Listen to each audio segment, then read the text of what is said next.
రామ్ జగదీష్ అనే వ్యక్తికి ఇది మొట్టమొదటి సినిమా అయినప్పటికీ కూడా బాగా తీశాడు. సో ఈ సినిమా పోక్సో దుర్వినియోగం గురించి. ఈ దుర్వినియోగం గురించి మాట్లాడేప్పుడు నేను ఒక చిన్న జోక్ చెప్తాను. ఒకసారి ఎవరో ఒక ఆయన్ని పెద్ద ఆయన అడిగారట, ఈ సృష్టిలో తీయనిది ఏది అంటే తీయనిది ఏమీ లేదు, అన్నీ తీసినవి అని.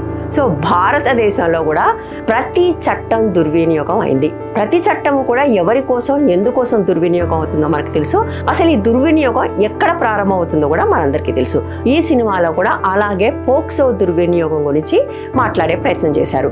కానీ దుర్వినియోగాల దగ్గరకు వచ్చినప్పుడు కొన్ని చట్టాల గురించి అందరూ మాట్లాడతారు, అన్ని చట్టాల గురించి, అసలు జస్టిస్ సిస్టమే దుర్వినియోగం అవటం గురించి, చట్టాలను అమలు చేయాల్సిన లా అండ్ ఆర్డర్ దుర్వినియోగం అవటం గురించి, ప్రాసిక్యూషన్ వ్యవస్థ దుర్వినియోగం గురించి ఎవరు మాట్లాడరు. బట్ కొన్ని చట్టాల గురించే మాట్లాడతారు.